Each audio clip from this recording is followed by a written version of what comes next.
My name is Alejandra. People popularly know me as the Blur Bitch on Twitter or 666. So that's why nobody knows my real Oh, fucking okay. name. Should I just like censor it on here if you want to keep it like secret? Just be like Oh, yeah. a mystery. Would that be so funny if you just bleeped it out? Yeah. I would be Oh, I'm love totally to. gonna just play it off and be like, My name is.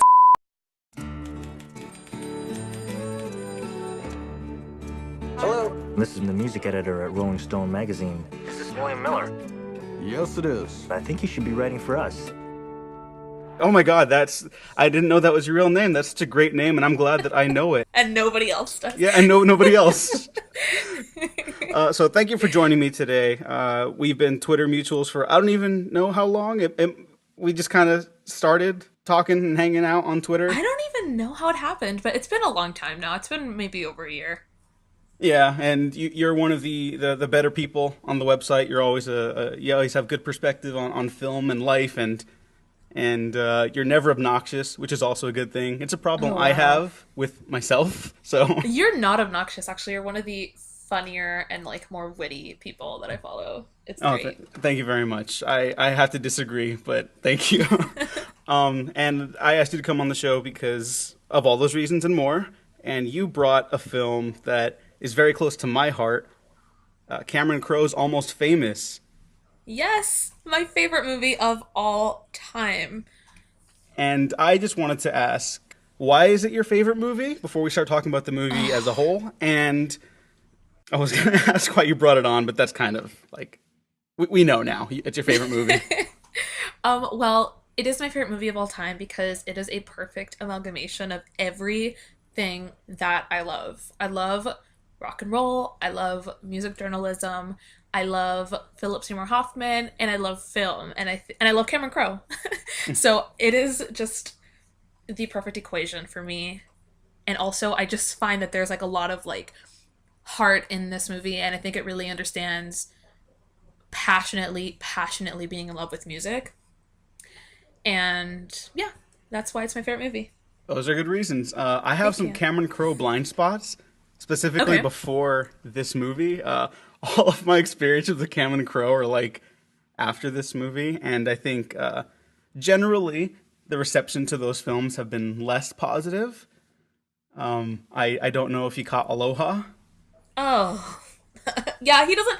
And like the Elizabethtown and just a lot of it's not good after Almost Famous. But before Almost Famous is all his good stuff, which you need Okay, so to definitely watch uh, Singles, which is like an incredible movie as well. I intend to, and but I like the director.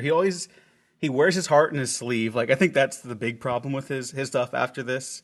And I don't want to spend too much time on that because Almost Famous is a great movie. Because for a while I had forgotten that I actually saw this movie. I saw this movie when I was like, I don't know, maybe in eighth grade.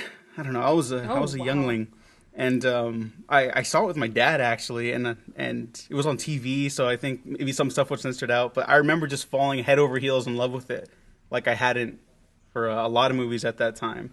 Do you remember the first time you saw it? Yes, I do. And I am not going to say like the whole full story because it's ridiculous, but short version, I went to Walmart and they used to have these like double packs with two movies that would make a double feature. I don't know why Almost Famous was in a double pack with American Beauty, but Oh it my was. god! I know. Oh And no! so that was my first that was the moment I fell in love with film. Period. Was when I got Almost Famous. I got it for American Beauty actually because around that time it was like everybody's favorite movie in high school. So I was like, I need to watch it. And then I saw Almost Famous and I was like, whoa, this is a way better movie. I would. I'd also agree. I like this a lot more than American Beauty, mostly because I don't think I ever fell in love with American Beauty like a lot of other people. And now it sucks, but I feel vindicated a little bit. Maybe that's unfair to say, but I was just like I knew it. Something was off. But I don't know. maybe that's too cruel to say. I don't know. But Almost Famous. Uh, You're like, I knew he was a creep. like no, I can't say that. But all right, so the 2000 coming of age comedy drama. It's semi autobiographical. Apparently, Cameron Crowe wrote for the Rolling Stones as well when he was a teenager, which blows my mind because that's just super impressive. Even nowadays, it might be harder to do that now. Have you ever read any of Cameron Crowe's stuff? I haven't actually. I highly suggest it. He is, well, first of all, not to toot my own horn or anything, but he follows me on Twitter. Oh wow, wow. Okay, no. Go by all means. So he followed me on Twitter, and I fangirled so hard because it was like 2 days before my birthday. But anyway, yes, he's a great writer as well, which is clear based on the movies that he makes. So I highly suggest that if you've not read any of his stuff, that you do, especially if you're into music. And speaking of writing, you also do some of that around the film circles. Just really quick, tell the listeners a little bit about yourself, what your interests are in film, music, where you like to write or what you like to write about. I write mainly at fthismovie.com. That's my writing home. I like to refer to it as that. But I write about anything really. I feel like I'm two sides of a coin because I'll write about horror and then I'll write about like Disney movies. So yeah, I write about many things. I podcast over at Talk Film Society about direct-to-video sequels. I just love film in general. Even like I'm kind of notorious for having really terrible taste in films. So, but yeah, and so music is, I don't want to like have to pick between my two loves, but music was the first thing that I ever fell in love with. So that's why Almost Famous means so much to me. Okay, it's your first love, but just because it's your first love does not mean it's your best love. It could, and I want to go back to that later because I'm actually curious which one you prefer. Like if you had to choose, like someone's got a gun to your head. Oh, Like, I already all got right. my answer because I think about that all the time. Okay, well then go ahead. Which one? I Do you would choose? pick music because I always have time for it. I don't always have time to sit down and like really focus and soak in a movie the way that I can do with music at any point, doing anything. Yeah, that's a good answer. I'm musically like illiterate. I have my stuff that I like, and then other stuff that I just pick up from movies or whatever. And I'm like, oh yeah, I like this now. And so I'm just like, it's no question for me. I used to be a big Kanye guy. I love Kanye's old stuff, and then he, you know, Yeah, died. basically, yeah, it's Unfortunately. tragic. Tragic. After Life of Pablo, he died in that plane crash. So. I know, so sad. So Miss him. heartbreaking. We wish Kanye's family well for his loss. I wonder what he thought about Almost Famous. I wonder who he connected to because he was a pretty out there guy when he was alive and not dead. So like Almost Famous is a story about a teenage journalist tagging along a traveling band on a bunch of their shows across country. But it's also in a way about people who are kind of looking for a little more in their lives. They're kind of lost, and Yes. I just little things that you don't notice when you watch it when you're younger, like the sister going off and what a stewardess, right? That's what. Yeah, she's a stewardess. Yeah, there we go. And people just traveling all the time. No one really goes home until like the end of the movie, and then sometimes the home is with other people. Sometimes it's still searching for it, but knowing the direction they want to find. And it was really profound when I rewatched Yes, it. yes. There's actually a line where they're on the bus and they're singing Tiny Dancer, and he goes, I have to go home. And Penny Lane is like, you are home. And I was like, oh my God, that's so deep and true. Because your home is with other people. It's not necessarily a place. And so that is one of my favorite parts of the themes involved in Almost Famous. But also, recently anyway, I noticed that it also has a lot to say about who your heroes are and the disillusionment that comes with that sometimes when you meet them. So I feel like that's kind of relevant these days, especially, since Kanye died. Yeah, heartbreaking. So yeah, I don't know, there's just so much to unpack upon revisiting the film that I think is worth talking about. Yeah, that's a great point, especially because not just Kanye's death, but I mean, so many other artists that we love, like Kevin Spacey actually getting shot in the back of the head, like he did in American Beauty. That's crazy, I know, you so know? crazy. I Yeah, mean, and I can't believe he died at that point. Just never ever made another movie again. yeah, It's truly sad. but no, like to be honest, these artists are still alive. Some of them less fortunate than others. Uh, but there does come that point of in the real world having to accept that not everyone's perfect, and sometimes people are genuinely terrible. And thankfully, none of the main characters in this movie are like genuinely terrible. You know, they all got their own problems and desires and flaws, but you know, not. I don't think anybody has ill intentions, except maybe Jeff Beatty. Oh But yeah, he's just petty. You know, he's like a child that is needs to grow up. I don't think he's a bad person. yeah. Like everyone's can be a major dick to each other in this movie. Like there's a sequence. I mean, in this discussion, we openly talk about the movie because if you're watching this, it's presumed you watched the movie, and it's almost famous. It's like gonna be 20 years old next year. So if you haven't Oh seen it my already, that's on god. you. But no, like in the plane sequence when they think they're all gonna crash and die, you know that should be a moment where everyone's opening up and like apologizing, but they're yelling at each other and like saying these awful things and They're just blaming so each other. stubborn. Notice they're all men. That's Yeah, which all I'm gonna yeah. say. So No, I mean that's I don't think that's even like unintentional on Cameron Crowe's part to portray that like that level of stubbornness in the face of their death, and you know thinking with the wrong head. Those yeah. And that's why it's also really interesting now that I'm thinking about group dynamic because like the band-aids, they're all so close and they all do everything together. So to see like the guys in the band constantly bickering and arguing and having friction, that's an interesting contrast actually. Yeah, I because I want to. I haven't seen it. I hadn't seen it in so many years, and when I finally revisited, I was like, oh yeah, this movie's the shit. And so I want to go back and pick up even more now, like stuff like that. I didn't even like clock on my last viewing. Like maybe subconsciously I did, but I don't know. Exactly. I don't think it's going to be at the forefront of anything when you're watching, and maybe I'm totally reaching, but I mean, I think that like softness is there when we are with the women. It's very soft, it's very nurturing. They're very nurturing. The guys are not like that. They are very self interested. They're very, greedy and just want the attention.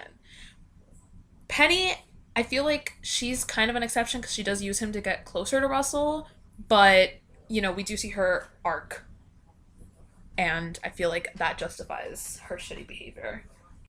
Yeah, and it's again, it's like an understandable kind of shitty. It doesn't like let them off the hook by any means, but given who these people are in their lives and like they're clearly they're all like a kind of a crossroads in a way, and just trying to like traverse this weird terrain called life. And I think Cameron Crowe when he makes a movie, they're all kind of about this in a weird way. Like he's one of those filmmakers that often repeats broad ideas, but it's not necessarily a bad thing. I'd argue it's become a bad thing. But he's very sincere, and I think he's very romantic. I think he's got a big old heart, Yes, and yes. even something like Aloha, which I really dislike. I don't like. I can't hate it because it's just so soft and warm. But it's like God, you're such a nerd, and obviously the whole whitewashing thing. But Yeah, problematic, but I mean, hopefully he's learned from his mistakes. However, I do agree with you on the heart front because, man, if you have not seen Singles, you really need to watch it because there is so much love for the Seattle music scene, like grunge, in that film that it just makes you love the Seattle music scene, even if you have not been a part of it or like listened to the music that was a part of it for a long time. And I feel the same way about Almost Famous. I feel like it makes you fall in love with like the 70s rock and roll scene the way that he was. It's really amazing, actually. From Cameron Crowe, writer-director of Jerry Maguire. If you're gonna be a true journalist, you cannot make friends with the rock stars. Just make us look cool. God, it's gonna get ugly, man. They're gonna buy you drinks. Don't take drugs! They're gonna fly you places for free. It's Bowie! You're gonna meet girls. We are not groupies. We don't have intercourse with these guys. Just blowjobs, and that's it. Amen! On the road with the band. Your mom called! Rock stars have kidnapped my son. Spirits run high. There's acid in the beer that's in the red cups. How do you know when it's kicked in? I am a golden god!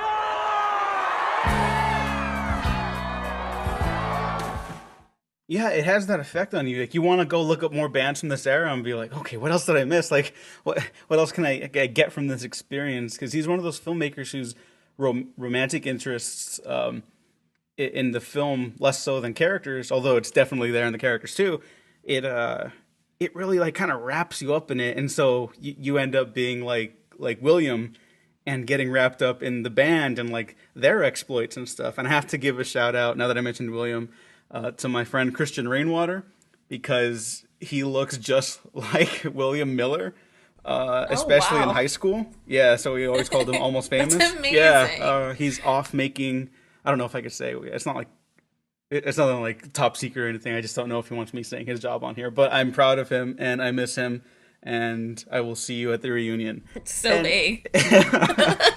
No, but that was the greatest thing ever, and I think he was even William for Halloween one year. I don't remember. That's amazing. Yeah, I love that. Christian, if you were William for Halloween one year, please let me know. Also, if you really look like William Miller, call me. Yeah. I tragically I think he is taken. But, oh, darn it. Yeah. It's fine. I'm sorry. It's okay. That's Patrick Fugit. I never learned how to pronounce his name. Fugit? I think it's Fugit. Okay. He's in Risk Cutters, which is another good. He's actually really great. He's good in this, but I don't think I've seen him in anything else. Like, he's in something. Oh, he's in Gone Girl. Actually, he's the one of the cops. Oh my God! It's the Kate Dickinson's like partner, right? Yes. Oh, okay. Yep. Oh yeah, he rules. This cast is pretty stacked for back then. Billy Crudup, Frances McDormand, Kate Hudson, Jason Lee, Zooey Deschanel, New Girl herself, Anna Paquin, Noah Taylor. I love Anna Paquin so much. Anna Paquin is a treasure. The youngest actress to ever win an Oscar. I am forever proud of her, and I wish she was in more things, because I haven't seen her in a while. And of course, PSH, the great late Philip Seymour Hoffman, who we miss every day. Actor ever. I love him, miss him so much, and he knocks it out of the park here as Lester Bangs. He actually plays like a similar role in Pirate Radio. I don't know if you've ever seen it. No, I remember watching like commercials for it on television when it was coming out, like 2007 or whatever, right? Yeah, it's and I was like, I want to see that, and then over 10 years later, and I still haven't seen it. Well, I personally love both films, again, because it's very musically oriented, but he plays the same character. I mean, exactly the same. And it makes me feel like that's just how he is, or was. Ouch. But it makes me miss him so much more. But his scenes are the best in this film. I think I could say that pretty confidently. Actually, no, I can't. But they're pretty great. The scene where he's at home and he's having the conversation with William about being uncool, it really gets to me. Yeah, okay, and I like the discussions about that too. Like, even when he's like perceived as cool to himself, by that point, William, that is, it's like it's still a facade, you know. Like the bands are trying to put on face, and when they let their guard down, and all they can do is kind of like lash out at each other, you know, that's gonna bite them in the ass. And only once every character is finally like fully open in a healthy manner about how they feel and like the direction of their lives, that's when everything kind of it ends on a much more positive note, and a very heartwarming note. It's a very heartwarming movie. But I do have to say that when I first saw it, because when I was younger, I didn't watch movies that had like kind of open endings. Like it doesn't really have an open ending, but in terms of like a plot, it kind of does, and it especially felt that way to me when I was younger. And I was like, okay, so what? That's it. Like I didn't get what the ending was about, and now, obviously now I'm like, oh, okay. They've made amends by being open with one another. It's Exactly. not a definitive like closing statement on their lives, which thank God they didn't try to appease me in eighth grade. What the fuck did I know? You know, but oh, it's such a gorgeous movie with gorgeous little characters, and I love them all dearly. And now I was just going back to thinking about Philip Seymour Hoffman. Every scene of his, I think there's a supercut of all of his scenes on Yep. YouTube. You should all watch the entirety of Almost Famous. But if you don't have the time for that, just watch all of his scenes on YouTube, and you'll fall in love with the movie as well. It's oh, he was the best, man. So the movie is about a little bit over 2 hours, right? I feel like it's a little bit over 2 hours, but Yeah, the it's director's around there. cut is like 3 hours long, and it's fucking amazing. I can't even watch the regular like theatrical cut anymore. Oh wait, what? I didn't know there was a director's cut. Yes, Oh there's a my director's God. cut, and it's long as hell, and it's perfect. And I hadn't watched it until recently. A friend of mine, he sent it to me for my birthday, and ever since I watched it, my life was totally rocked. Like I can't watch Almost Famous, the 2 hour version anymore. Oh my God. Okay, well now I have to like track this down, and also happy birthday. But oh my God, so it's Oh, like, my birthday was last year in August. But I'm getting it in early this year, so if I forget. all right, thanks. So this is like Cameron Crowe's Lord of the Rings, just like something that shouldn't work for 3 hours, but it kind of has Yeah, to. pretty much. Oh man, and it's like every time I've shown a friend this movie, they're like, that was kind of like boring and stagnant. And I was like, what the shit are you talking about? This is the best thing I've ever seen. Like, what do you mean? Just because there's no like real climax besides the airplane almost crashing, it doesn't mean that it's a bad movie. I think it has a lot. It's a very big. I would call it a character study, to be honest. Yeah, yeah. I mean, even in terms of like, I guess the quote unquote plot, because it's one of those movies that's very freewheeling, freeform. The William, like the main character, is trying to study these characters in their lives for an article. So I mean, yeah, that totally fits. But it sounds, I mean, I'm sure your friends are wonderful people, but it sounds like you need new wonderful people in your life Yes. if they're treating Almost Famous with that kind of cavalier attitude. I mean, they just don't get it. They just don't get it. They're not passionate about music in a way where this film would mean something. Do you know what I mean? Yeah. So, I don't know. Anyway, I'm bitter. That's okay. You don't have to call them out or anything. I do want to talk about two scenes before we finish. Okay, yeah, yes, please, by all means. So, I'm going to start with the scene where Russell is on the roof and he is on his acid trip. And then he starts saying that he's a golden god. I think that is one of my favorite movie moments of all time. I would actually put it probably in like my top five. It's I a just great think- one. Yeah, I just think I've never seen him act that way. Every time I've seen him, he's been playing something kind of more subdued, like Dr. Manhattan or something, but I've never really seen him like make a total ass out of himself that way. And I felt like it was super unfiltered, and you could tell he was having fun with that, and I really, really enjoyed that. And then, of course, the Tiny Dancer scene. I mean, I'll please by all means take it away, but like that scene is just pure euphoria. Like I'll never forget the first time I saw that. Like an emotion washed over me that I was unfamiliar with most movies, and I was like, "Whoa, something's happening to me." Yes, yes. I'm so glad you put it that way because that was literally the moment that the switch went, oop, I'm obsessed with film now.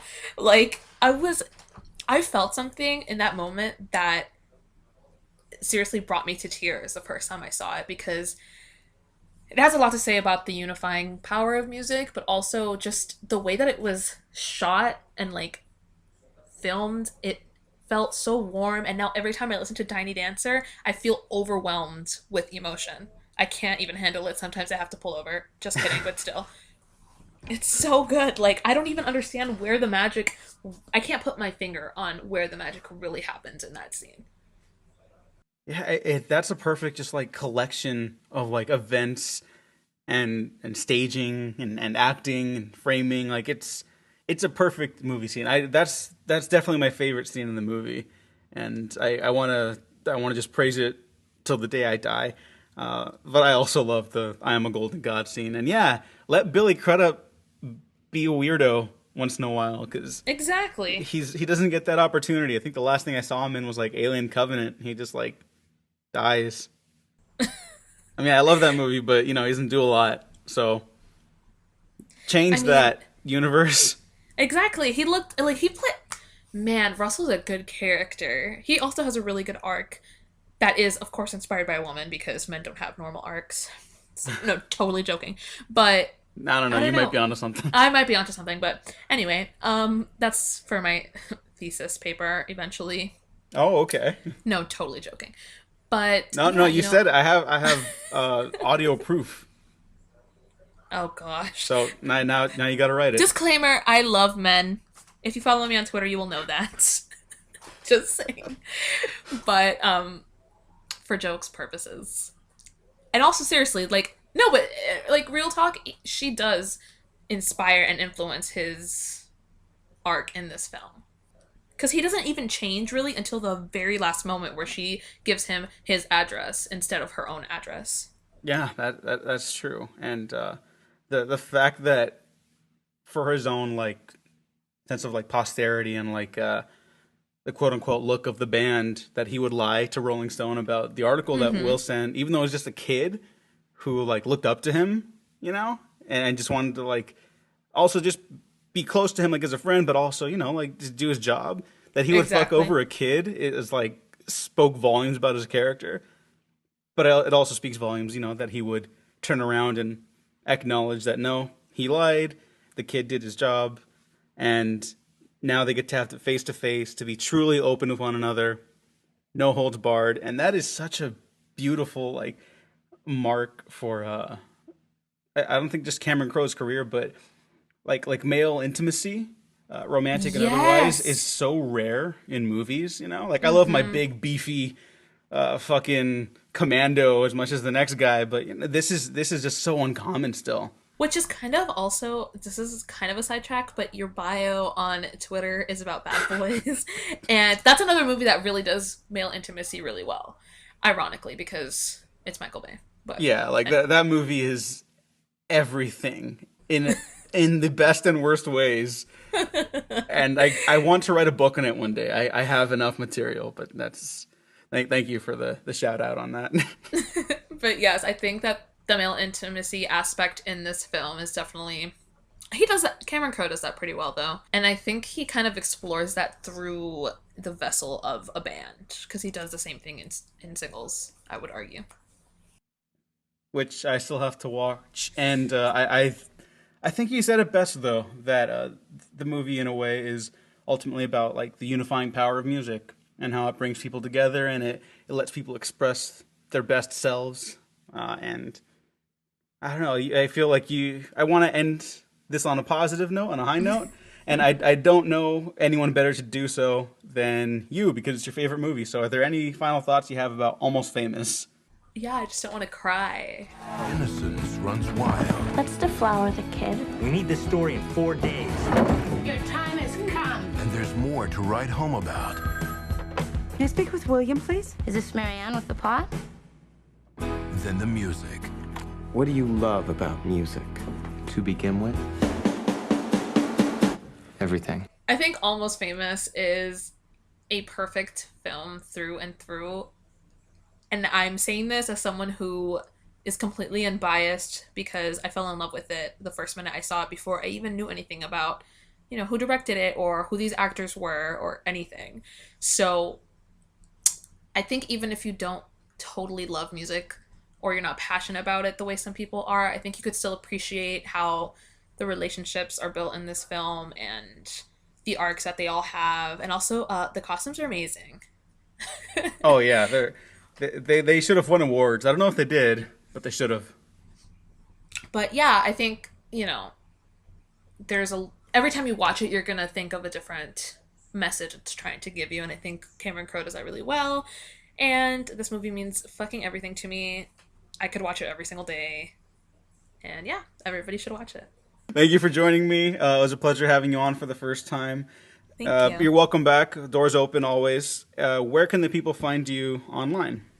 Okay, so on Twitter, and let me say this slowly, it is sick, SICK, 2 underscores, and then 66. So that's sick __ 66. And then they can find my writing on fthismovie.com and my podcasting on Talk Film Society. Again, thank you very much. And you could find me on twitter.com as well at DEWGO Waffles. Check out the rest of the Waffle Press. Let's talk all monsters. The retrospectives. I think we'll be starting the Batman one by the time this is out. I hope so. If not, then that's coming up. Sorry. And check out everything on the SoundCloud. YouTube, links down to everything we mentioned down below. Thanks for listening. Thanks for watching. We have been professionally unprofessional. It's so easy to slip. We're gonna die. Something should happen. Maybe I never said this enough. I love all of you. I slept with Marta, Dick. I did too. Me too. I'm gay!